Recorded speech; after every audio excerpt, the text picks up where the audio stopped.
¿Cuál es la definición? ¿Cómo se repercute esto en el organismo? ¿Cuál es la clasificación? Y cómo vamos a hacer el diagnóstico de anemias. Entonces, primero vamos a empezar por la definición. ¿Qué es la anemia? Es una disminución de la cantidad de hemoglobina o la masa eritrocitaria. Pero no solamente es eso, no solamente es disminución de la hemoglobina, sino que nos tenemos que ajustar ya los estándares de diagnóstico. ¿Por qué? Porque ya hemos visto que la masa corporal es mayor en el varón que en la mujer. Por lo tanto, la masa eritrocitaria es mayor en el varón que en la mujer. Por eso, tenemos que ajustarnos a una hemoglobina que sea dos estándares de desviación, o sea, dos desviaciones estándar por debajo de la media. Por ejemplo, si yo tengo, o si yo sé que para el varón es de 14 a 16 gramos de cilitro y para la mujer es de 12 a 14 gramos de cilitro, para ajustarme a esto quiere decir que tiene que estar de la media entre 14 y 16 es 15 y la media es 13. Entonces tiene que estar dos desviaciones estándar por debajo de esto. ¿Qué significa? 12, 11. Para una mujer con 11 gramos de cilindro de hemoglobina es anemia. En cambio, para el varón es 13 gramos de cilindro por debajo de la media, para que ese paciente tenga anemia. ¿Queda claro? Entonces, dos desviaciones estándar por debajo de la media para el varón y para la mujer.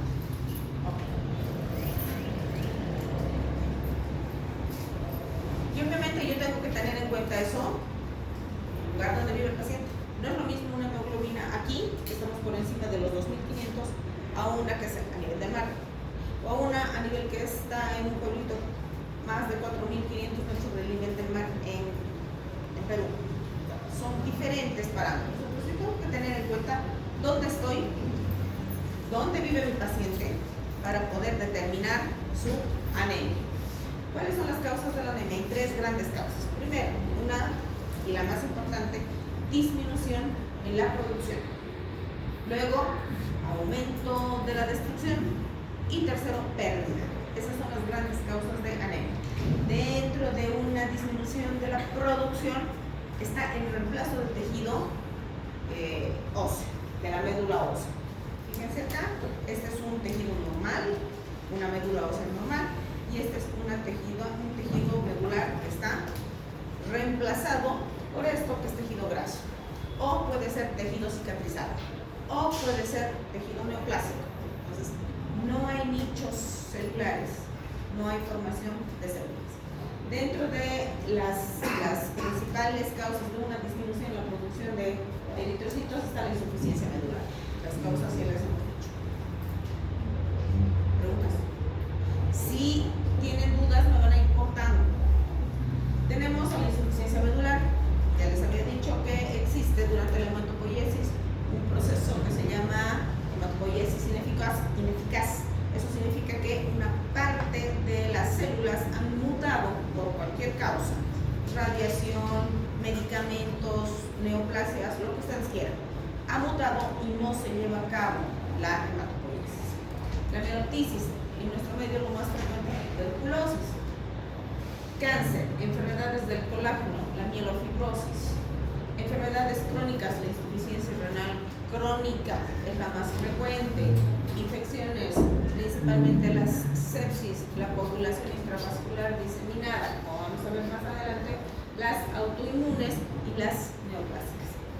Y este también se caracteriza por un aumento de los inhibidores de la eritropoyetina.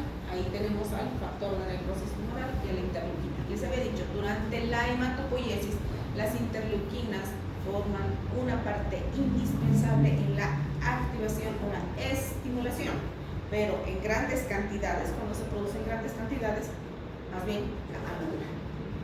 Alteraciones a nivel de la célula madre, ahí Ahí están las neoplasias, síndromes mielodisplásicos y la anemia diseritropoyética. Este es un problema génico o congénito, que es lo mismo, donde hay un aumento de la eritropoiesis ineficaz y deterioro proliferativo de las células propulsoras eritropoyéticas. Ya les había dicho, las unidades formadoras de colonias. Ahí está el problema. Si esa célula muta por cualquier circunstancia, va a condicionar a la no producción de la línea principal. Luego, han visto que para la diferenciación y maduración necesitan hierro, ácido fólico B2. Entonces, una ausencia de estas sustancias van a condicionar a la aparición de una disminución en la producción eritrocitaria. Finalmente, va a haber un defecto en la diferenciación de las células precursoras. Déficit de hierro, anemia ferropénica, de protoporfirina, anemia sideroblástica y de la globina en las talasemias, que es lo que vamos a ver ahora. Una pérdida, hemorragia y un aumento de la destrucción, hemólisis. Las hemorragias, bueno, internas, externas, agudas, crónicas, eso lo vamos a ver en detalle, y destrucción o hemólisis que puede ser inmune o no inmune. Entonces, tengo que saber clasificar mi anemia. Primero, si mi anemia es periférica o si mi anemia es central. Central significa no producción, periférica significa pérdida. Entonces, tengo que saber si primero, si son absolutas o relativas. Se me fue. Las absolutas significan una anemia real. La relativa significa una disminución de la cantidad de líquido o plasma, lo que hace que se tenga una falsa anemia. Por ejemplo, en pacientes hiperhidratados, pacientes que reciben por cualquier causa grandes cantidades de líquido. A nosotros nos ha pasado. Vemos que los pacientes clínicamente parecen deshidratados, les administramos principalmente líquido con sal, los coloides que tienen sal. Entonces, eso hace que se eleve el líquido intersticial y salga del torrente sanguíneo. Entonces, hay un aumento de líquido, lo que eso condiciona a una pseudoanemia. No es una anemia real. ¿Cuándo vamos a ver una anemia relativa? No real. Principalmente cuando hay una alteración del volumen, lo que les decía, el volumen plasmático. No es una enfermedad hematológica, es simplemente un desequilibrio electrolítico, hidroelectrolítico.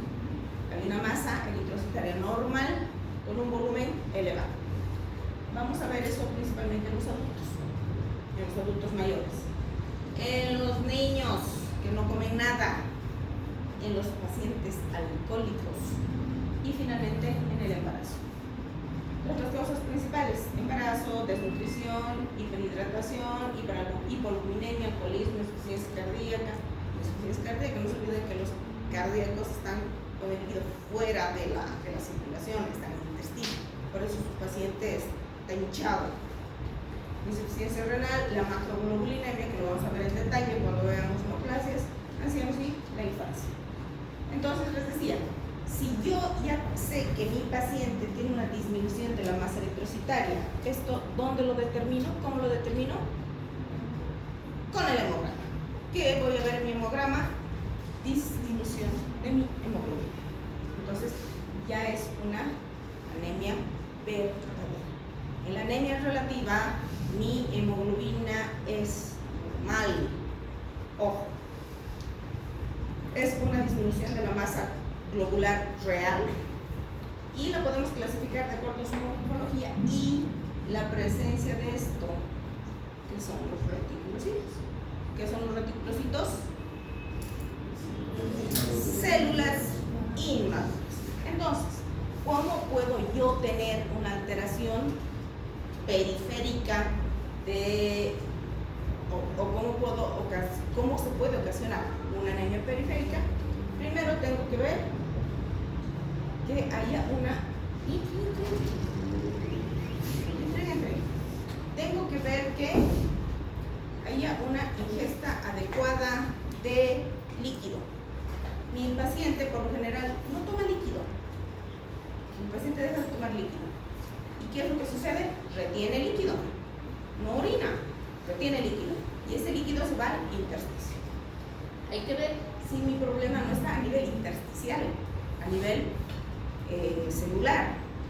Principalmente pacientes que tengan mala absorción. Pacientes que tengan cáncer de estómago, síndrome de mala absorción, ahora que están de moda las alergias a todo, es intolerante a la lactosa, al gluten, intolerantes a todo, no hay absorción de B12, ácido fólico ni hierro, condicionantes, precursores eritroides, que no hayan alteraciones genéticas a nivel de mis células precursoras, donde no va a ingresar el hierro. ¿Dónde ingresa el hierro?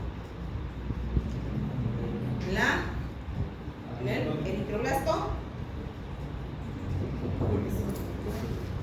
basófilo, el eritroblasto basófilo. Entonces, tiene que haber una cantidad suficiente de hierro circulante para que este hierro pueda llegar hasta mi eritroblasto basófilo. Y finalmente, que no haya aumento de las pérdidas sangradas, principalmente. En las mujeres, genitourinario, en los varones, gastrointestinal. Una anemia nutricional. ¿Dónde van a ver esto? En los vegetarianos, en los veganos, en los que no consumen alimentos que corresponden, entre comillas, por cuestiones, no sé si se llaman religiosas o qué. Y en los pacientes que tienen alteraciones estructurales de los eritrocitos. Entonces, mis reticulocitos, que son las células inmaduras de la línea eritrocitaria, me va a permitir a mí determinar si esta anemia es periférica o es central, pero también si es regenerativa o arregenerativa, es lo mismo. La anemia central significa no producción, por lo tanto es central. Mi anemia periférica es regenerativa, por lo tanto es periférica. ¿Queda claro? ¿No? ¿No? Dígame si no, porque si quedan con la interrogante, llegados al examen, van a estar ¿cómo era? ¿Puedo repetir otra vez?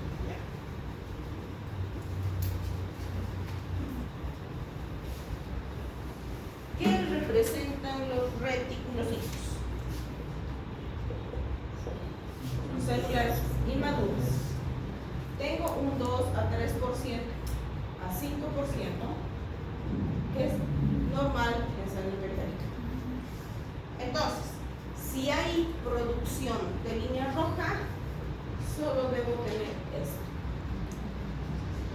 Si esto aumenta, quiere decir que mi médula está liberando células inmaduras en grandes cantidades.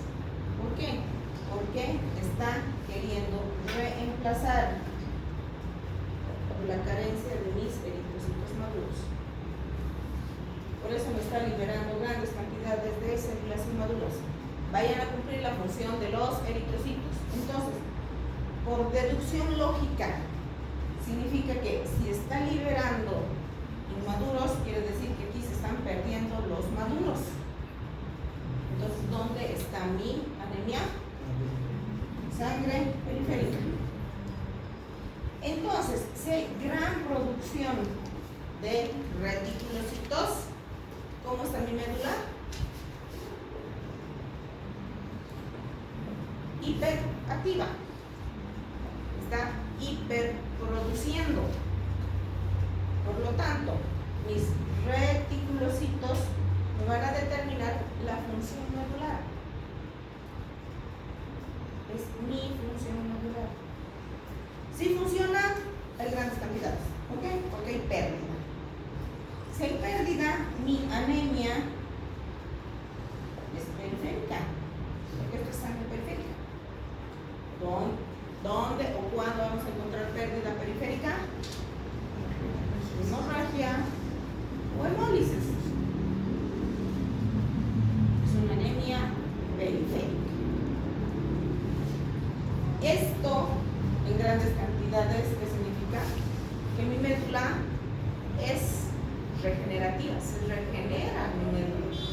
Por eso me está liberando grandes cantidades. Por lo tanto, mis reticulocitos igual función medular. Por el contrario, si mis reticulocitos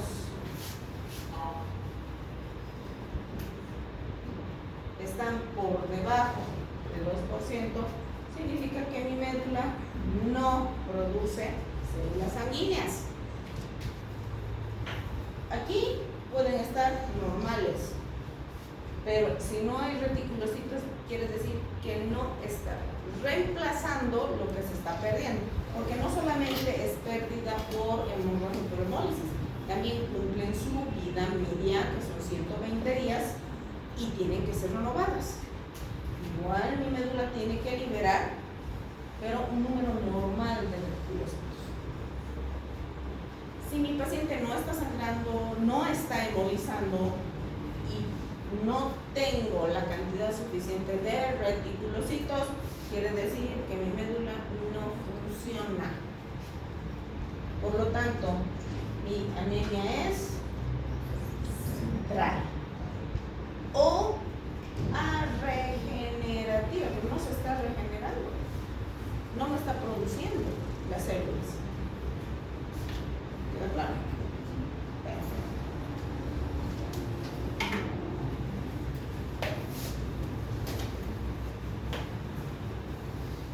Entonces, ¿cuáles son las causas de una anemia A, regenerativa o central?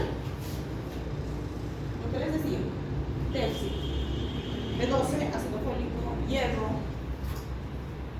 A nivel medular, que haya una falla, haya una plasia. Yo he tenido, cuando yo estaba siendo internado en el gastro, había un paciente que yo creo relativamente joven, tenía 44 años, y llegó pálido, blanco, así como la pared, y se le hizo su hemograma y tenía una hemoglobina de 1, y el tipo estaba vivo. Transfundido, bueno, se le echó hemograma, se ha visto que tenía una pancitopenia. Entonces todo el mundo pensó que era una leucemia. Se hizo aspirado de médula y su médula no tenía nada.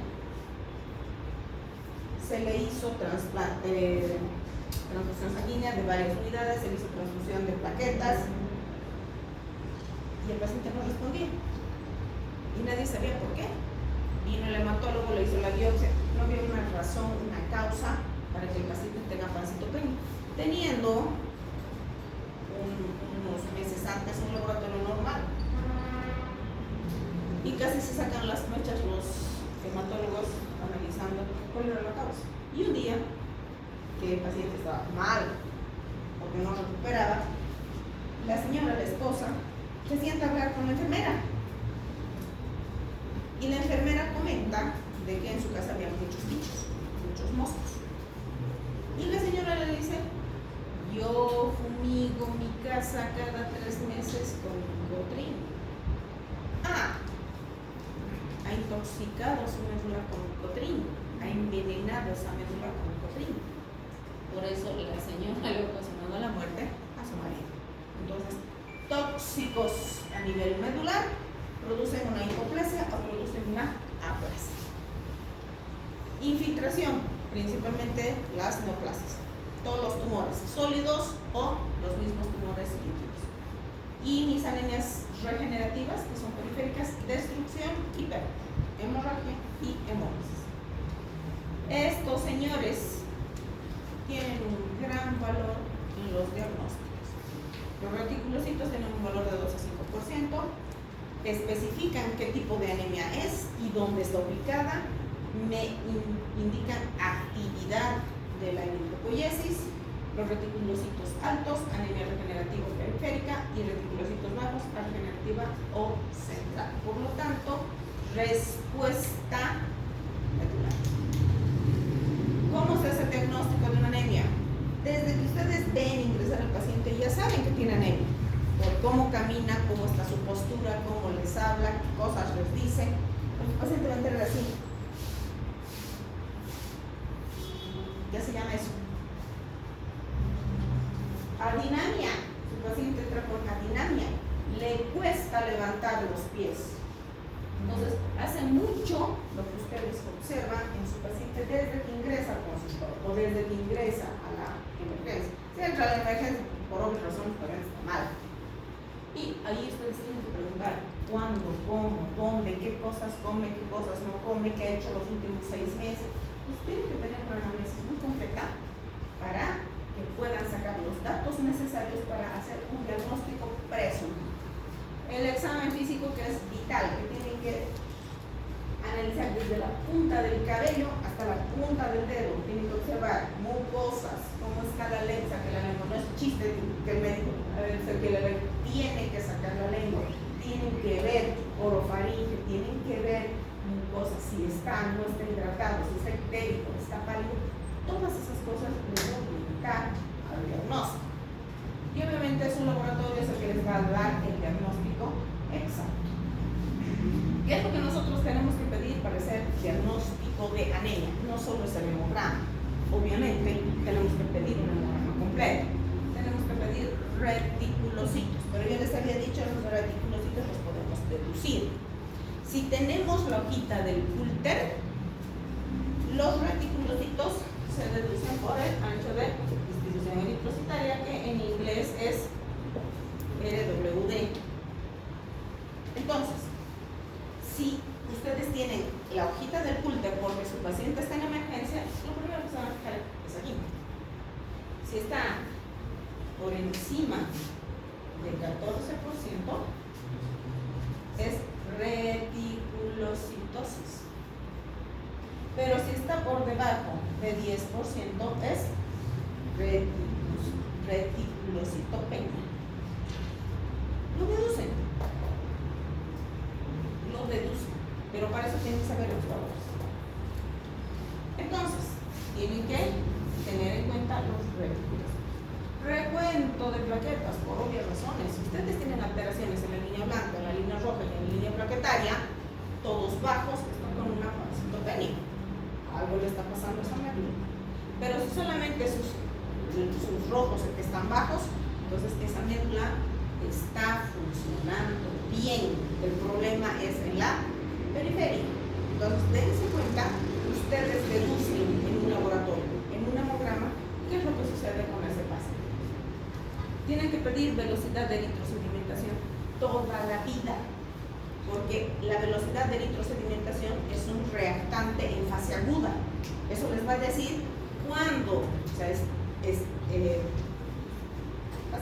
cuándo se ha presentado en realidad su patología. Si tiene una velocidad de eritrosedimentación alta, es reciente. Si su velocidad de eritrosedimentación es normal, esto tiene larga data. Lo pueden deducir en su hemograma. Y su función renal, por obvias razones. Si ese riñón no está funcionando, no hay eritropoietina. Entonces, tienen que pedir función renal. E incluso les he dicho, tienen que pedir función hepática, porque cuando ustedes analizan un paciente, tienen que analizar el hemograma, que les va a decir cómo está oxigenando, su función hepática, de coprotrombina, y su función renal, que es la creatinina. No es la función renal real, pero les da un vistazo a grandes rasgos de lo que está pasando con ese riñón. Y finalmente su azúcar, que también es otro determinante. ¿Por qué? Porque los pacientes diabéticos tienen mal. Por lo tanto, los diabéticos también pueden tener anemia por alcoholismo. Los laboratorios complementarios no son los únicos laboratorios que nos van a orientar. Claro que nos van a dar un diagnóstico a grandes rasgos, pero lo que nos va a dar el diagnóstico finito de cuál es la causa de mi anemia son los laboratorios complementarios. Y en este caso, para que yo tenga diagnósticos diferenciales, mi perfil de hierro, eso me va a ayudar muchísimo. Eso me va a decir, este pobre desgraciado tiene una ferropenia. Ahora vamos a analizar cuál es la causa de la ferropenia. Pacientes que tengan una saturación de transferrina, hierro, listo. Un hepatograma, ahí lo que les decía. Durante la absorción y el metabolismo del hierro, les había dicho nosotros producimos, nuestro hígado produce una hormona, se llama lepsidina, que es la llave de la puerta de ingreso y liberación de hierro. Aquí, en esta parte, es donde nosotros tenemos que ponerle mucha atención para hacer diagnóstico diferencial de una anemia por enfermedad inflamatoria. Las interleuquinas 6 y 8 producidas en grandes cantidades en una anemia, en un proceso inflamatorio, me bloquea la producción de éxito. Por lo tanto, no hay liberación de hierro. Al no haber liberación de hierro, no hay hierro a nivel celular. Entonces, tienen que solicitar su auxilio. El perfil tiroideo es indispensable. Ya les he dicho, esta glándula maneja el metabolismo del organismo. Por lo tanto, para que se produzcan hormonas tiroideas se necesita hierro. Si no hay hierro, porque no se está liberando, no se va a producir tiroxina. No hay tiroxina, no hay producción eritrocitaria. Tiroxina, hipotiroidismo igual anemia, anemia igual hipotiroidismo. Es un círculo que no se puede bloquear. La LDH es una enzima que producen todas nuestras células, todas, absolutamente, que están en ciertos niveles, desde 350 a 450 unidades litro. Esa es la producción normal de LDH. Esta LDH en los pacientes anémicos tiende a elevarse cuando hay una hemólisis, cuando hay ruptura de los eritrocitos, porque los eritrocitos producen necrosis, entran en apoptosis y se necrosan, por lo tanto liberan la LDH. Entonces, en una anemia hemolítica, su LDH está elevada. Y finalmente la aptoglobina sérica, que no es un laboratorio que lo usamos de rutina. Nosotros recurrimos a esto cuando no encontramos una causa real o cuando los laboratorios no son concluyentes, porque ustedes van a encontrar pacientes que están a punto de morirse con un laboratorio espectacular. Y por el contrario, van a ver pacientes que están frescos como una lechuga con laboratorios desastrosos. Entonces ustedes tienen que hacer su análisis. Para eso nosotros pedimos la aptoglobina, cuando no es concluyente nuestro diagnóstico de anemia. ¿Cuál es la clínica de la anemia? Ya les he dicho, ustedes tienen que analizar ese paciente de arriba a abajo, para eso tienen que saber semiología. Entonces, ¿qué es lo que vamos a encontrar a nivel? Primero, vayamos de cabeza hasta los piecitos. Lo primero que ven es el cabello. El cabello de los pacientes anémicos es pajoso, es áspero, está decolorado, parece pelusa. Luego lo que vamos a observar es mucosas ictéricas o pálidas. Una cosa es ictérico, otro es pálido. En los pacientes con una anemia ferropénica normalmente son pálidos. En una anemia con hemólisis son ictéricos. ¿Qué vamos a encontrar a nivel de la boca? Muchas veces hay úlceras en la boca. Su lengua es saburrada, es una lengua blanquecina. Está deshidratado, sus labios están, vulgarmente llamamos que sus labios están rajados, están llenos de grietas. Tenemos que palpar tiroides. Seguimos hacia abajo. Corazón, ¿cómo está su paciente anémico? Está taquicárdico, está disneico, está hiperneico, está agitado, está diaforético. A nivel de pulmones, el paciente está hiperventilando, por lo tanto sus pulmones están se escucha una especie de soplido. Porque eso es su paciente, porque quiere oxigenar, porque no hay, porque quiere compensar ese déficit de oxígeno periférico. A nivel del sistema gastrointestinal, su paciente está constipado, no puede entrar al baño. ¿Por qué? Porque no hay oxigenación del intestino. ¿Por qué? Porque toda esa sangre tiene que ir a cerebro, corazón, riñones. Entonces, hay una detención del tránsito intestinal, no hay peristatismo, o el peristatismo está muy, muy deteriorado. Muchas veces su vaso está agrandado, su hígado está agrandado. A nivel del músculo hay debilidad, hay cansancio, hay fatiga, les cuesta a los pacientes caminar una cuadra, se cansa, y ustedes tienen que hacer, indagar todo eso en la parte de análisis.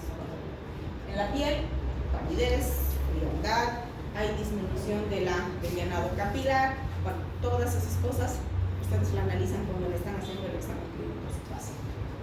Y finalmente mi laboratorio, que es el que me va a determinar la anemia y cuál es la anemia.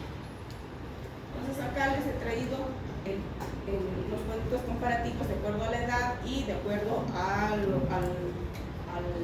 nivel de donde vive el paciente. Una molécula de hemoglobina transporta 4 hierros ferrosos y 4 moléculas de oxígeno. Para la mujer 12 a 14, ya hemos visto que la media es 13, por lo tanto anemia 11. Para los varones, que es 15, por lo tanto 13 es anemia. Y es una de las causas más importantes de diagnóstico de neoplasia. Entonces, si ustedes ven un paciente con anemia, no digan, tienes 8 de hemoglobina, 7 de hemoglobina, 6 de hemoglobina, lo vamos a transfundir. Y punto. No, porque puede estar cursando con una neoplasia. El hematocrito, por el contrario, nos da diagnóstico de globulia. ¿Por qué? El hematocrito es la porción seca de la sangre, es decir, el peso seco de los eritrocitos.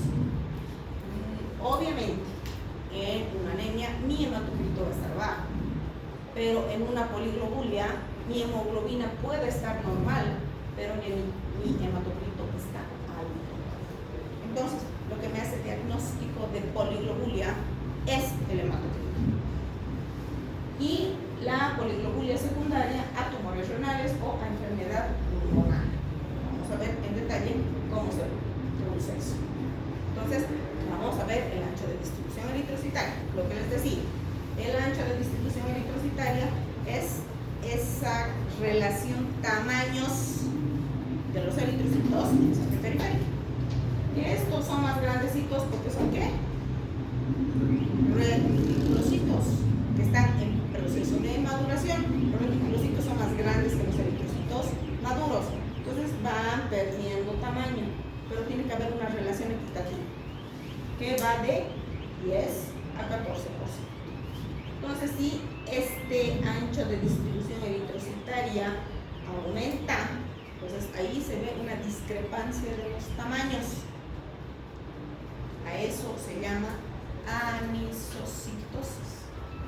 ¿Cuándo van a ver esto en su hemograma? Cuando su paciente tenga una anemia real. Entonces, esto está en su hemograma.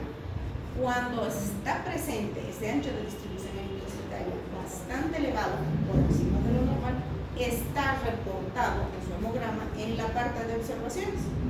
Dice anisocitosis. Si dice anisocitosis, ustedes igual reticulocitosis. Entonces, el ancho de distribución eritrocitaria elevado es anisocitosis. Esto me determina la causa de la anemia, hace mi diagnóstico de la causa de la anemia. Anemia macrocítica, déficit de B12, microcítica, déficit de hierro. Y el ancho de distribución eritrocitaria con un volumen corpuscular medio normal es hemorragia. Entonces, todo esto lo deducen de su hemograma, porque eso está en su hemograma. Aquí está mi ancho de distribución eritrocitaria, aquí están mis microcitos, aquí están mis macrocitos y aquí están mis monocitos. Entonces, mi ancho de distribución eritrocitaria que va de 10 a 14%.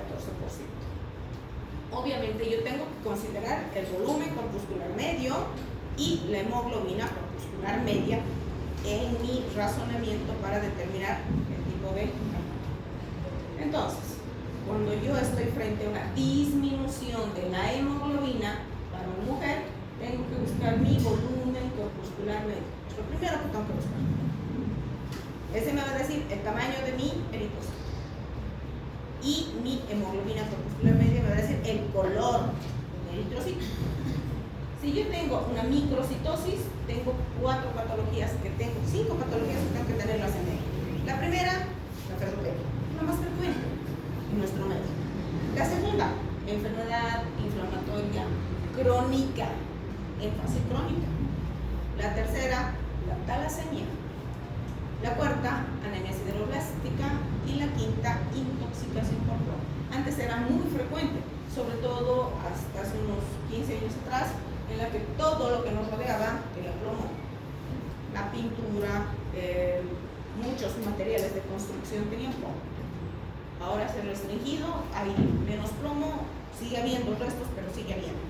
Las cremas, los cosméticos, los champús y todo lo que es desodorantes, etcétera, todo tenía plomo.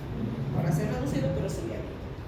Cuando yo estoy frente a una normocitosis, tengo que pensar en qué es una hemorragia, una hemólisis o una inflamación aguda, porque en la inflamación aguda no hay cambios ni de tamaño ni de color en el momento que se está presentando este proceso. Por lo tanto, es normocitosis.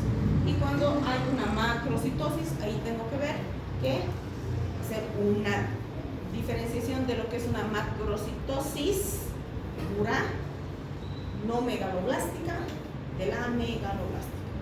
Las anemias megaloblásticas son por déficit de B12, ácido fólico y factor intrínseco. Y las no megaloblásticas por disfunción hepática, disfunción renal, disfunción endocrina, fármacos tóxicos y todo lo demás. Hacer diagnóstico de una megaloblástica, una anemia macrocítica no megaloblástica es más complejo. Bueno, ahí está el esquema de cómo se sigue. Si nosotros vemos nuestros reticulocitos, si está normal, probablemente sea una microcitosis. Pero si mis reticulocitos están altos, tengo que ver si es hemólisis o es una hemorragia. Este es mi perfil de hierro. Tengo obligación de pedir perfil de hierro en una anemia microcítica. Es obligatorio, porque ese me va a hacer diagnóstico diferencial, que vamos a ver más adelante. Tengo que pedir mi hierro sérico, mi transferrina, mi índice de saturación y mi ferritina. Entonces, conclusión. La anemia es una disminución de la hemoglobina. Puede ser manifestación de enfermedad dermatológica o secundaria a otra causa, a otra enfermedad. Algunos pueden ser graves, otros de larga duración, otros potencialmente mortales, como vamos a ver, y por tanto hay que tratar de diagnosticarlos lo antes posible. No decir, tiene 8 de hemoglobina, 6 de hemoglobina, transfúndale 2 unidades. No funcionan así las cosas. No debe instaurarse el tratamiento si no se conoce la causa. O sea, no transfundan si ven hemoglobinas bajas. Y tengo pacientes con hemoglobina de 2 que siguen vivos. Y a mis alumnos les he mostrado, siguen vivos. Entonces, no es cuestión de decir tienen una hemoglobina de 2 y le vamos a chantar sangre. No, tienen que analizar y hacer el diagnóstico. Entonces vamos a ver a las anemias microcíticas. Entonces, este es un frotis de sangre periférico. No lo van a ver ustedes, pero va a estar reportado en sonograma. Ven acá, esto es una anemia. Esto es normal y esto es una anemia. Esto es anemia. ¿Qué es lo que ven acá? Un eritrocito. Este es un eritrocito normal. Este es un eritrocito que parece un anillito. Están totalmente pálidos. Y si se fijan, el recuento con relación a este es muy bajo. Y con la acá, estos son eritrocitos. E incluso yo les diría, esto es una poiquilocitosis. Alteraciones estructurales de los eritrocitos. Entonces, anemia, disminución de la hemoglobina. Ahí yo tengo que ir a mis tamaños y volúmenes. Microcítica, un volumen corpuscular medio disminuido en 2 desviaciones estándar del valor promedio adecuado para la edad, para el sexo, para el lugar donde vive el paciente, etc. La anemia puede ser normocítica, normocrómica o puede ser normocítica hipocrómica, independientemente. En las normocíticas, normocrómicas, lo que más resalta son las infecciones bacterianas y virales. Esas son las causas más frecuentes. En la normocítica hipocrómica, las infecciones crónicas parasitarias. ¿Qué parásitos? Gusanos. Porque los gusanos son los que se van a pegar a su intestino y van a chupar la sangre. Una anemia hipocrómica indica alteración de la síntesis del hemo. Entonces tengo que ir a ver si mi anemia es hipo o hiperregenerativa o arregenerativa, si ustedes quieren. O si se encuentra en la formación de las cadenas de globina. Mis anemias microcíticas, ferropenia es la más frecuente, no la más importante, es la más frecuente. Luego viene la anemia por enfermedad inflamatoria crónica, la intoxicación por plomo, esta yo la pondré al final, la talasemia primero, la anemia sideroblástica después y la intoxicación por plomo como última opción. Existen otras que se llaman hemoglobinopatías, que también las vamos a tocar, así, por las tablas. Vamos a ver lo más importante, que es la ferropenia. ¿Qué es la ferropenia? Deficiencia de los depósitos de hierro. Aquí. Depósitos. Es un fracaso en la función medular. ¿Por qué? Porque no hay hierro para que se produzca hemoglobina. Por eso. Causas. Principalmente la mala absorción. Disminución de hierro circulante funcional, la dieta, veganos, vegetarianos, ancianos, pobreza extrema, niños que escogen todo, mala absorción, diarreas crónicas por parásitos, estercorreas, aumento de las necesidades, embarazo, lactancia en niños, pérdidas crónicas, genitourinario y gastrointestinal, genitourinario en mujeres, gastrointestinal en varones. Etapas de la ferropenia, porque hay etapas. La latente. La latente es en la que ustedes van a ver depósitos bajos, pero nada más, y es un hallazgo casual. Su paciente no tiene ninguna clínica, su paciente no tiene ninguna alteración ambulatoria. Su hígado, vasos y médula están normales. Simplemente es un depósito bajo y hay que analizar cuál es la causa. Repito, es un hallazgo casual. Ferropenia sin anemia significa que mis hierros circulantes están bajos. Mi depósito está bajo. Ya hay alteraciones laboratoriales, pero no clínicas. No hay repercusión clínica. También es un hallazgo casual. Y las más de las veces nosotros lo hacemos cuando hacemos estos laboratorios para el trabajo, para preempleo, siempre se les hace un hemograma y ahí se les diagnostica. Y a mi anemia ferropénica está instaurado mi alteración laboratorial y mi alteración clínica, ¿no? Ya hay sintomatología y hay alteración a nivel laboratorial. Todas las anemias tienen lo mismo, todas. Palidez, tienen igual, todo lo que les he dicho. Pero la anemia ferropénica tiene ciertas características que son propias de ellos. Por ejemplo, la calvicie areata, o lo que nosotros conocemos como alopecia. Son áreas del cuero cabelludo que están en el pecho. Keilitis, que es un proceso inflamatorio infeccioso en las comisuras labiales. Eso es típico de la anemia ferropénica. Estos enanos comen todo, llevan todo a la boca, porque los niños son los más susceptibles a hacer una enfermedad. La coiloniquia, esa curvatura o canalización de la uña que se presenta en los pacientes con anemia ferropénica. Luego la glositis, y finalmente la panofagia, que es la compulsión por comer hielo. Yo tenía una paciente de 48 años que un día vino a mi consultorio y me dice: oiga, doctora, es normal que me guste comer jamoncillo. Jamoncillo, ¿sí? tengo ganas de comer jamoncillo. Veo el jamoncillo y quiero comer jamoncillo.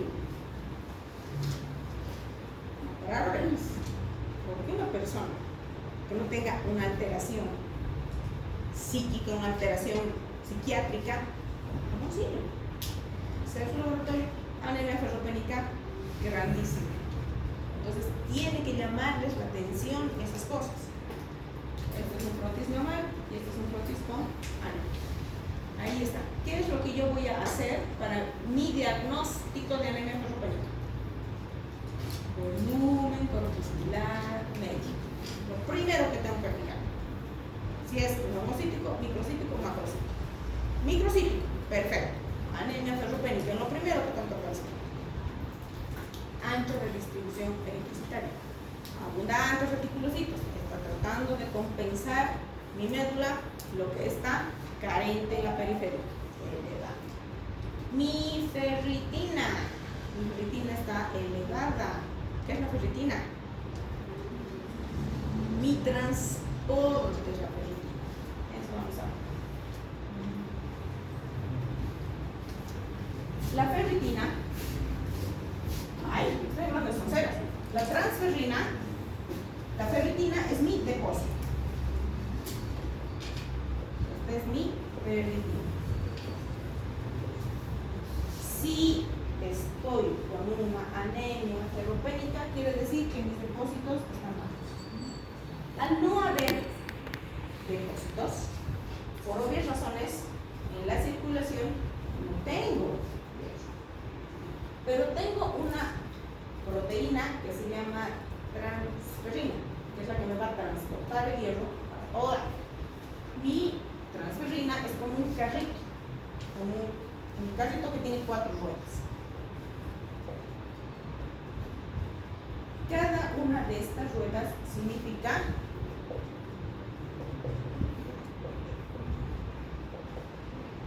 entonces, si mi carrito funciona con 4 ruedas, funciona bien, me transporta el hierro ¿a dónde?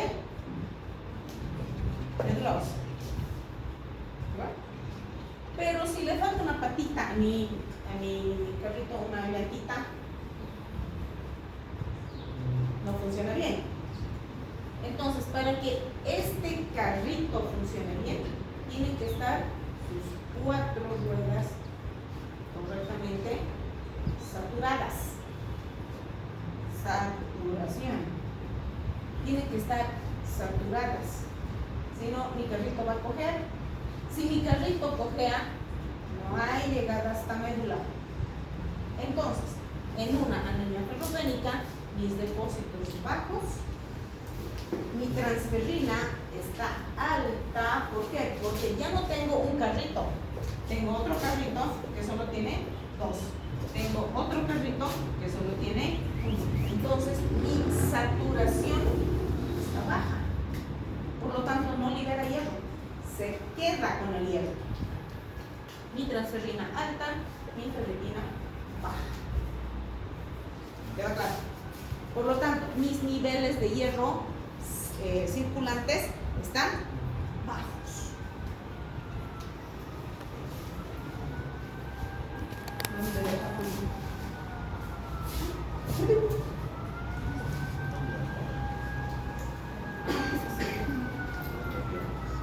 Y ahí están. Estos son los valores normales de cada una de las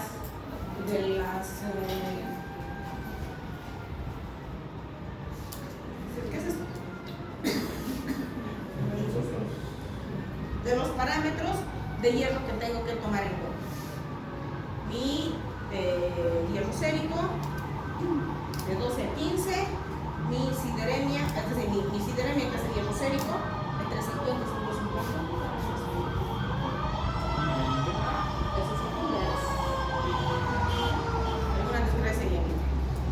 Mi hierro sérico es la sideremia, es de 50 a 150, mi ferritina de 12 a 120, mi transferrina de 15 a 50 y mi capacidad de saturación o porcentaje de saturación es de 200 a 400. Eso ya tiene que quedar aquí. Tienen que memorizar, no hay donde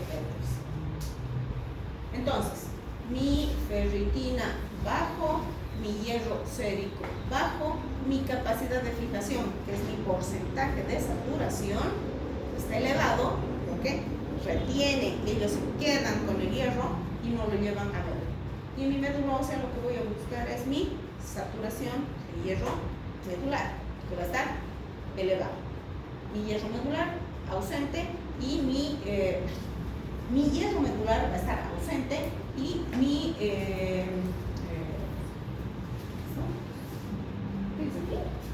receptor, mi receptor está abajo. ¿Por qué? ¿Dónde están los receptores para el hierro? ¿En dónde?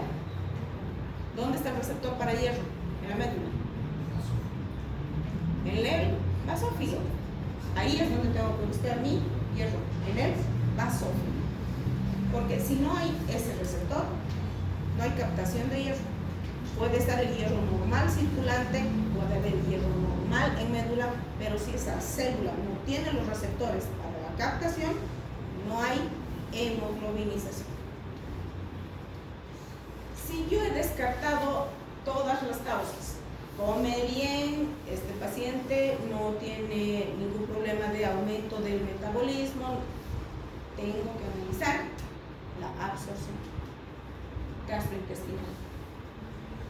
Que no sea paciente que tenga, ahora que está tan de moda, las intolerancias al gluten, intolerancia a la lactosa, intolerancia a esto, intolerancia al otro. Entonces, ¿qué tengo que pedir en mi paciente? Endoscopía. Mi paciente no tiene nada a nivel gastrointestinal. Endocrinología, tiroides, tengo que pedir perfil tiroideo o riñón. La creatinina sí nos da un vistazo de lo que está sucediendo con el riñón. Pero ¿cuál es la función real renal?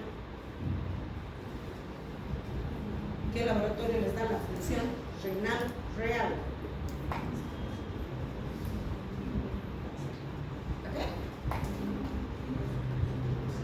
Pues, ¿qué les da la riñón?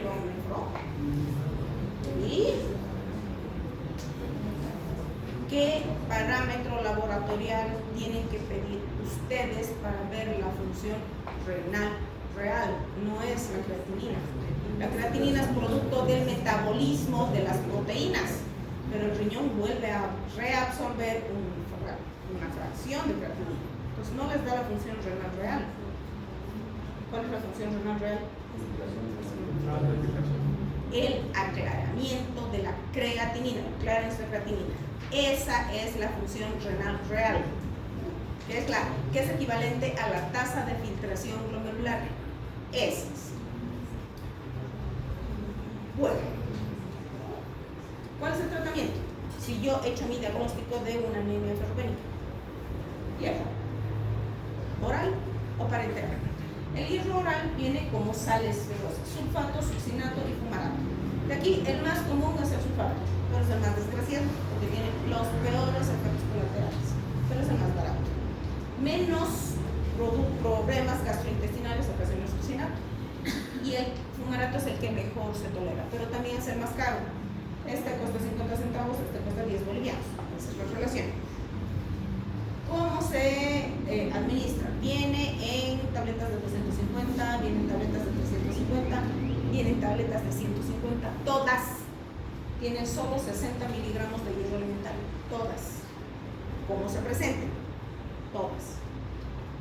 La dosis es en una anemia leve de 100 miligramos día por 3 a 4 meses. ¿Cuál es el primer efecto? Náuseas. ¿Por qué tienen que darle, como les he dicho, el hierro a sus pacientes? En estómago vacío, 2 horas de distancia de cualquier comida, y además tienen que darle con vitamina C. Lo primero que le van a ocasionar es una gastritis, pirosis, náuseas. Su paciente va a tener deposiciones oscuras, va a decir, ay, estoy sangrando, mejor no todo. Abandono de tratamiento, en la mayoría de los pacientes. El fumarato no ocasiona tantos efectos colaterales, es el menos agresivo a nivel gastrointestinal, no produce náuseas y tampoco produce heces oscuras. Entonces es el mejor tolerado. pero su tratamiento es de 3 a 4 meses. ¿Cómo valoro? ¿Cómo catalogo yo mi tratamiento y digo, este paciente está o no está recibiendo su tratamiento, o se está o no se está beneficiando de esto? ¿Con qué?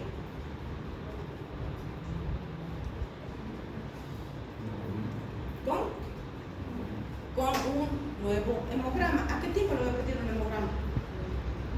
2 semanas. 2 semanas. ¿A 2 semanas después? A los 15 días. ¿Qué voy a encontrar en mi hemograma a los 15 días? ¿Mi hemoglobina normal? ¿No? ¿Qué voy a encontrar en mi hemograma? Sí, a los 15 días tengo que hacer un control. ¿Qué voy a encontrar en mi hemograma?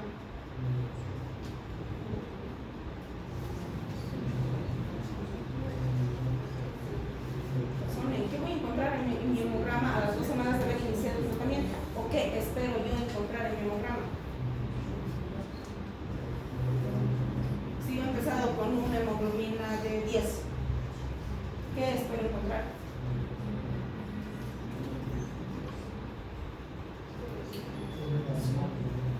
Una elevación progresiva de mi hemoglobina, pero no la voy a encontrar normal, nunca. Llegará a 10.5. Entonces, en mi diagnóstico de anemia ferropénica, ¿cuál ha sido mi determinante? ¿Cuál es la causa principal de una ferropenia? Depósito. Entonces, ¿qué tengo que pedir? Perfil de hierro. Voy a ir a buscar mi ferritina. Lo primero que yo tengo que ver es que mi depósito se llene. No de que me normalice la hemoglobina, porque no va a normalizar en 2 semanas. Pero mis depósitos ya tienen que ir normalizando, porque el problema son depósitos. Entonces tengo que pedir un hemograma a los 15 días, donde tengo que ver progreso de mi hemoglobina. Y tengo que pedir mi ferritina, que me va a decir que está normalizando. Quiere decir que mi paciente sí está haciendo tratamiento, que no me está botando al tacho mis tabletitas. Eso cuando hay una anemia leve. Cuando la anemia es moderada a severa, no puedo darle tabletitas, porque va a tardar mucho tiempo y mi paciente ya tiene clínica. Por lo tanto, tengo que recurrir al hierro parenteral, que puede ser intramuscular o intravenoso.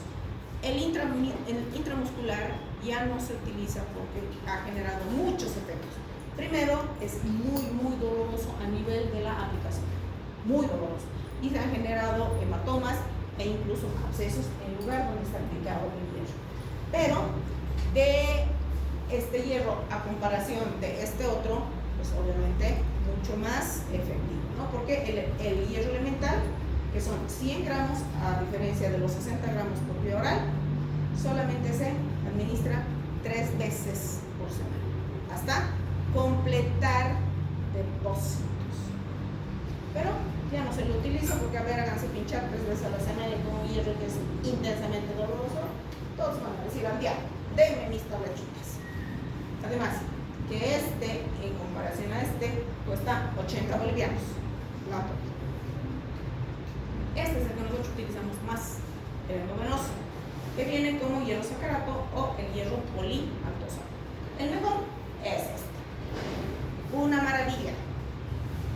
Este hierro sacarato tiene 100 miligramos de hierro elemental, por lo tanto, solo necesito una a 2 ampollas, nada más. Tengo que ponerlo a través de un suero con 40 gotas por minuto, que más o menos va a ser 1 hora y media que me va a durar la infusión del hierro sacarato. Este es superior a Drácula, el hierro polimaltosado. Son 500 miligramos de hierro elemental. Por lo tanto, solo 2 aplicaciones a intervalos de 7-10 días, todos mis depósitos están llenos, mi hemograma es normal. La diferencia entre este y obviamente esto, es abismal. Esta ampollita cuesta 1.500 bolivianos. Ese es el total. Pero sí, nosotros recurrimos más al hierro polimaltosado porque es el mejor hierro elemental y lo utilizamos en pacientes oncológicos. Bueno, no voy a leer ya este caso clínico, pues vamos a ir a la siguiente día. Doctor, una pregunta. ¿Cuándo es en qué panorama se encuentra leve y en qué panorama se encuentra moderado? Lindo, linda pregunta. La OMS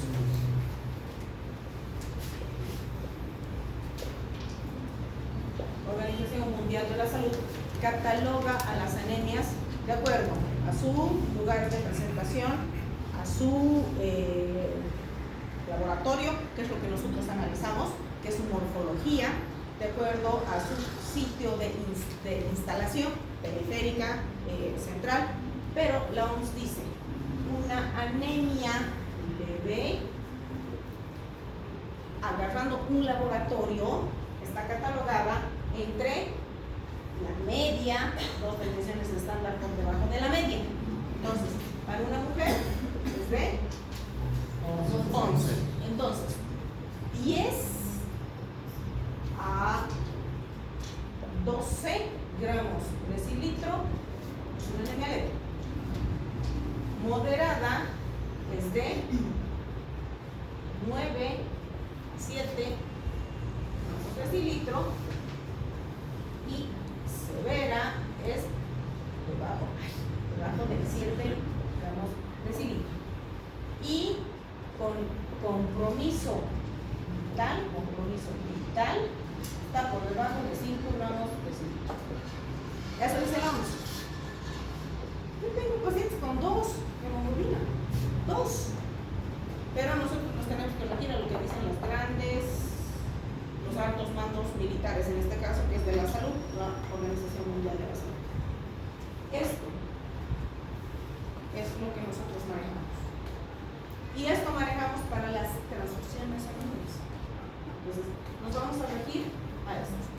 Leve de 10 a 12, moderada de 9 a 7, severa de 7 o menos y con compromiso vital por debajo de 5. Esa es la clasificación según la Organización Mundial de la Salud.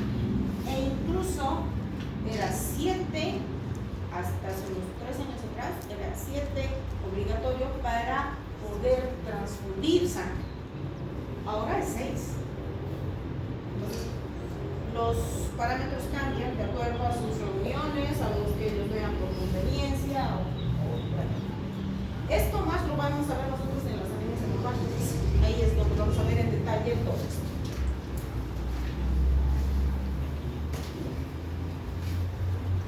Las enfermedades inflamatorias crónicas. Entonces, ya habíamos visto que las ferropenias se tratan de depósitos bajos o son realizadas por depósitos bajos. Y aquí tenemos un laboratorio que nos dice su diagnóstico específico. Ferropenia, hierro de depósito bajo. En la enfermedad inflamatoria crónica es un poco diferente. Esto por lo general se asocian a procesos infecciosos de larga data, grandes infecciones sepsis, por ejemplo, o a procesos inflamatorios agudos. Es el caso de las infecciones bacterianas. Crónicos, neoplasias, autoinmunitarias. Esos son procesos inflamatorios crónicos. Entonces, en estos pacientes tenemos que tener cuidado. ¿Por qué? Porque esto generalmente se va a presentar en pacientes de la tercera edad. Tienen todo el derecho de tener lupus, artritis reumatoide. Todos los que tenemos arriba de 60 años tenemos artritis reumatoide. Tengan la plena seguridad. Llegamos a los 60 años y todos vamos a tener artritis reumatoidea. En grado leve, moderado o severo. Pero todos vamos a tener. Porque las articulaciones se desgastan y provocan un proceso inflamatorio. Las neoplasias son inflamaciones de larga data.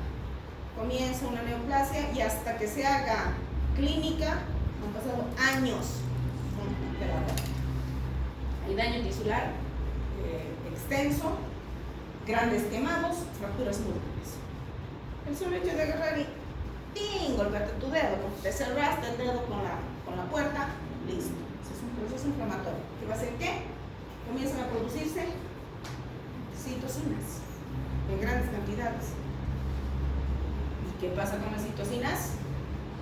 Me bloquean la liberación de hierro. Por eso, una enfermedad inflamatoria crónica en fase crónica, porque ya tiene mucho tiempo circulando esto, me va a bloquear la liberación de hierro. ¿Dónde se va a encontrar el hierro? En el hígado, en los macrófagos, y no se va a liberar de ahí, y ahí se va a ver. Entonces va a llegar el reciclaje va a ir a cubrir las necesidades, pero no va a haber un recambio, no va a haber un aumento. Por lo tanto, se va a gastar eso y van a comenzar los depósitos a quedarse ahí y no hay hierro disponible en sangre periférica, o sea, en el plasma, no va a haber hierro para los distintos procesos. No solamente es el eritropoiesis, el hierro, es para todas las proteínas, para los citocromos, para todas las enzimas se necesita hierro. Para esta glándula se necesita hierro. Entonces, no hay hierro circulante porque está bloqueado su liberación, se ha bloqueado la liberación. Aparece 1 o 2 meses después de haberse iniciado la causa. Recién se va a comenzar a notar el problema 2 meses después. Y hay alteraciones mediadas por estas situaciones. Entonces, acá tenemos el proceso inflamatorio y ahí está todo el chorizo de citocinas. ¿Qué pasa? A nivel hepático no hay hepcidina. Hay, al haber una destrucción, es decir, un acortamiento de la vida media del eritrocito, una destrucción acelerada. Entonces, esto no llega, el hierro no llega a médula, no se produce eritropoiesis. A nivel renal no se puede producir eritropoyetina o la eritropoyetina que debería llegar en cantidades suficientes al hueso no llega. Entonces, hay bloqueo por todo lado. Y su paciente va a tener anemia.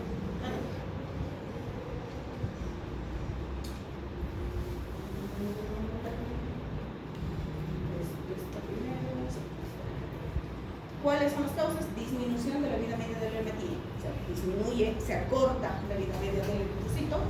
Hay una falla en la accesibilidad de hierro, lo que va a condicionar un aumento de la hepcidina. Por lo tanto, la hepcidina lo va a echar a nivel hepático y a nivel de los macrófagos.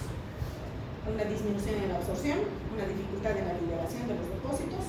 Hay una insuficiencia medular que va asociada a una respuesta disminuida de la eritropoyetina y esto va a condicionar sobre todo en las nefropatías, en los pacientes que tengan una lesión hepática, un fracaso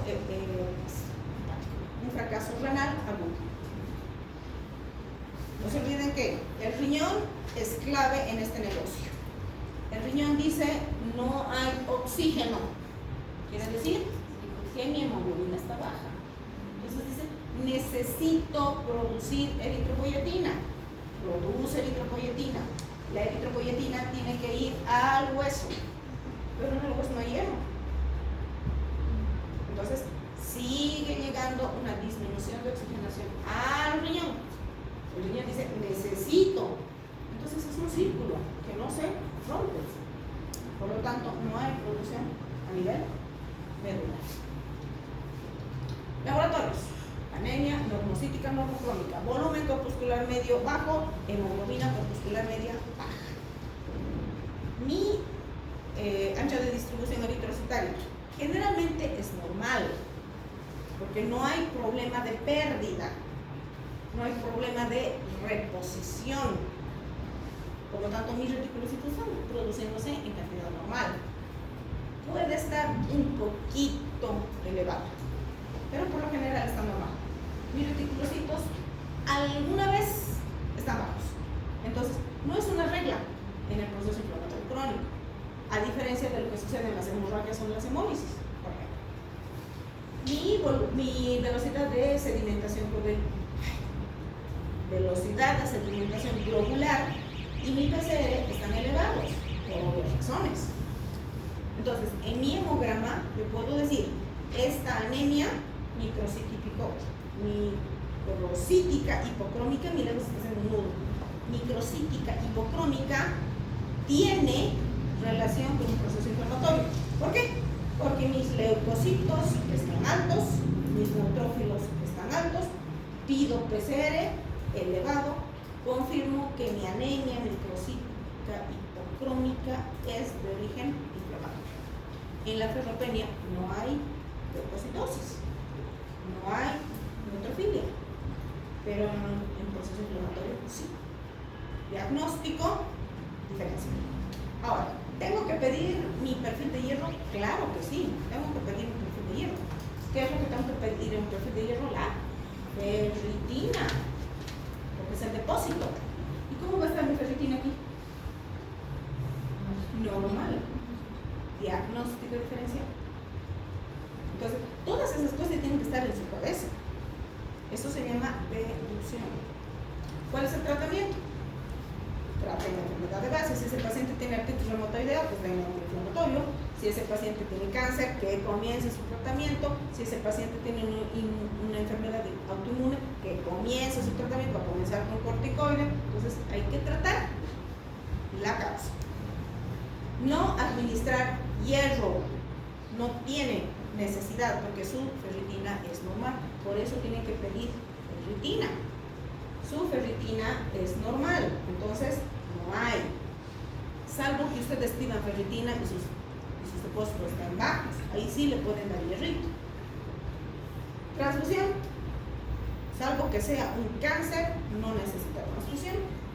Y hay que valorar individualmente al paciente para administrar eritropoyetina. Para eso tengo que pedir eritropoyetina. Si mi eritropoyetina está baja, ahí le daré eritropoyetina. Generalmente los pacientes que tienen cáncer o recurren a la eritropoyetina o recurren a la transfusión. Generalmente son los pacientes nefrópatas los que recurren a la eritropoyetina, porque su origen está en. ¿Hasta aquí preguntas? Sí, no vamos a ver casos clínicos. Y no van a entrar casos clínicos a su examen, que deberían entrar. Los casos clínicos los vamos a resolver en la práctica. La anemia sideroblástica. La anemia sideroblástica es relacionada con una sobrecarga de hierro intramitocondrial. Ahí vamos a médula ósea. ¿Dónde recibía hierro mi célula?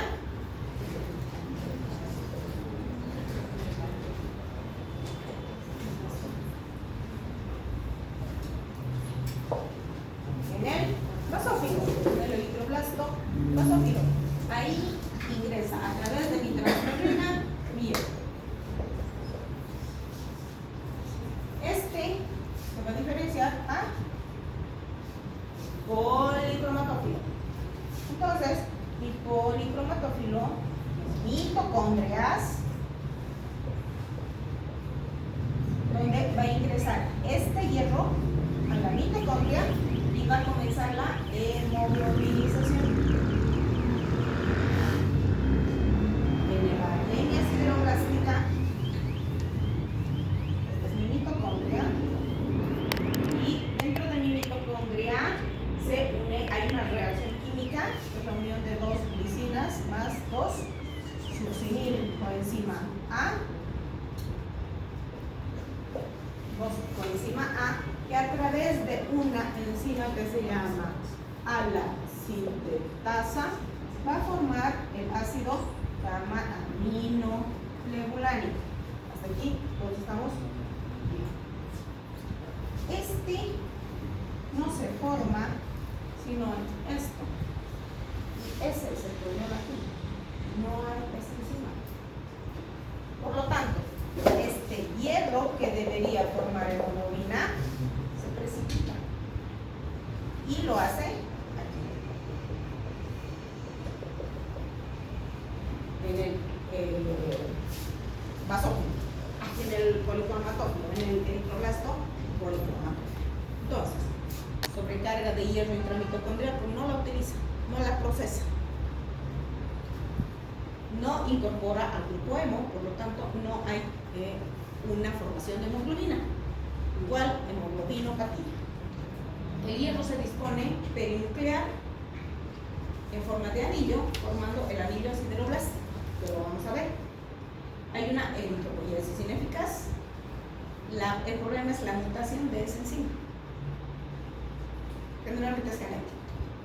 Y esto, no se olviden que durante ese proceso el zinc, el bromo, la vitamina B6 forman parte de esa cadena de reacciones químicas para formar la hemoglobina. Por lo tanto, hay un aumento de la protoporfirina libre eritrocitaria. ¿Por qué? Porque no hay formación de hemoglobina y la protoporfirina está ahí, guardada. Entonces, ¿qué vamos a ver? Este es mi anillo sideroblástico. Y ahí está, esta es mi mitocondria, esta es mi ala sintetasa, no hay salida del ácido gamma aminoregulánico porque no hay esta enzima. Y aquí no ha salido, aquí está la B6. Y obviamente, si no hay formación de esto, no hay formación del grupo.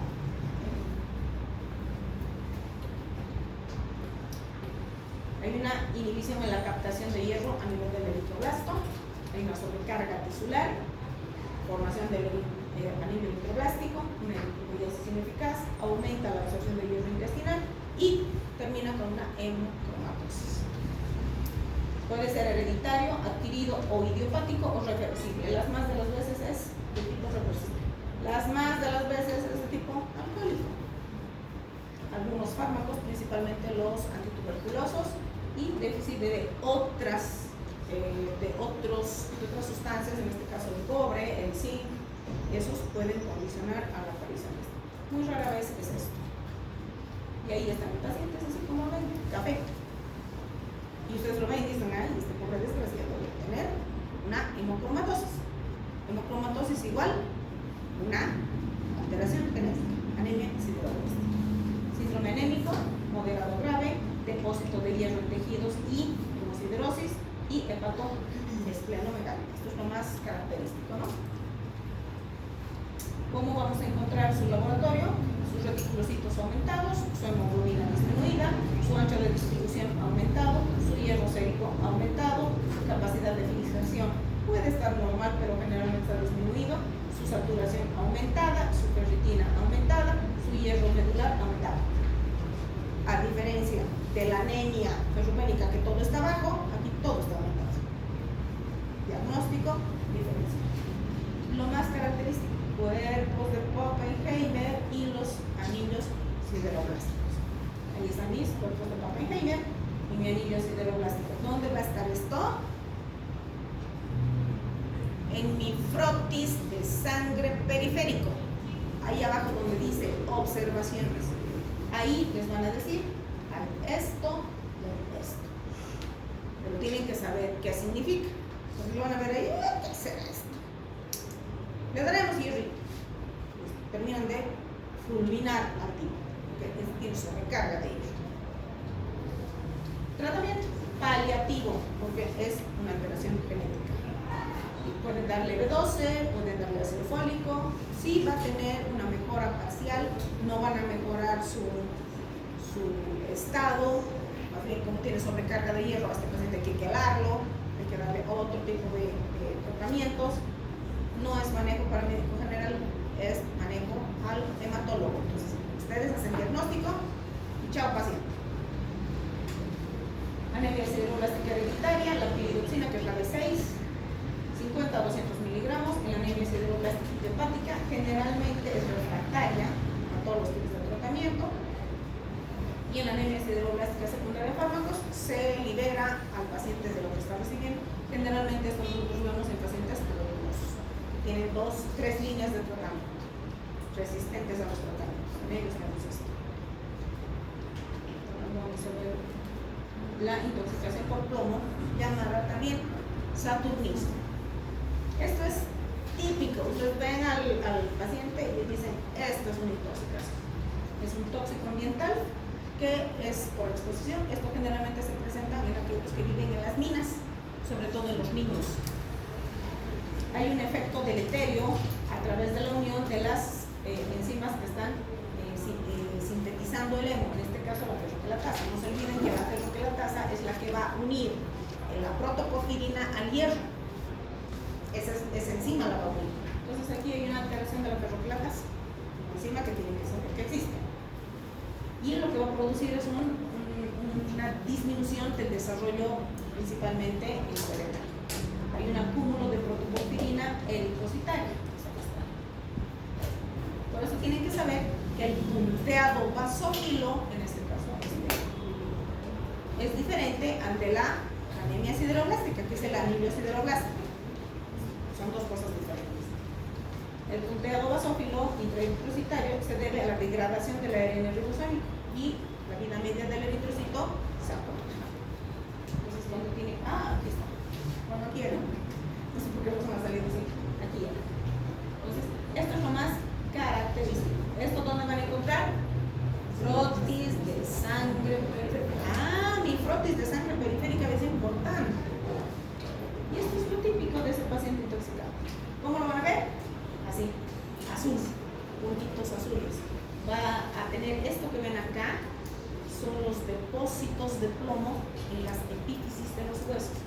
Esto de acá, que se llama Riverdale Burton, estas uñas así, líneas de Morse, este anillo de Kaiser-Fleischer, sus manitos, sus piecitos, esta decoloración de la piel en sus manos y este vómito que es típico del paciente intoxicado. La sintomatología, principalmente a nivel del sistema nervioso central, hay alteraciones cognitivas, hay comportamientos psicóticos, incluso una vez, edema cerebral, cefalea, retardo, confusión y coma. En la toxicidad aguda es por la exposición respiratoria y la crónica es por el consumo. ¿Qué vamos a ver en la exposición respiratoria? Alteraciones renales, gastrointestinales, el vómito, lo que les decía, la encefalopatía, principalmente por edema cerebral. Luego puede desarrollarse en semanas e incluso días. En cambio, la crónica, manifestaciones muy solapadas, el compromiso es multisistémico, puede ser leve, subclínico, por eso es de larga data, y eso nosotros llamamos abunismo o intoxicación crónica, ¿no? Y es la más severa. ¿Cuál es el tratamiento? Quelación. Estos son los dos. El etapor que nosotros utilizamos como un anticoagulante. Ese es el que tenemos que darle a este paciente. Obviamente hay que medicarlo, hay que tener mucho cuidado porque tiene muchos efectos colaterales. Hoy en día se está utilizando este ácido dimergapto succínico, que no tiene tantos efectos como el ETA, por ejemplo. Bueno, medidas preventivas para evitar la ingesta, por eso les decía, esto se ve más en los niños. Luego, la quelación, que puede ser con que es, ahora estamos utilizando más y el caso clínico. Bueno, hemoglobinopatías, ¿todavía tenemos tiempo? La pregunta del millón. Mañana quieren seguir avanzando porque lo que vamos a avanzar mañana más ya deben entrar los exámenes. Porque sus exámenes deberían ser microcíticas, normocíticas y macrocíticas. Las macrocíticas es una cosa bien chiquitita. Las normocíticas son un poco larguitas, pero eso entra los exámenes. O directamente nos vamos a la práctica. Depende de ustedes. Entonces aquí quedamos. Nos faltarían las hemoglobinopatías. Esto es bien complejo, pero lo vamos a tomar bien por las etapas.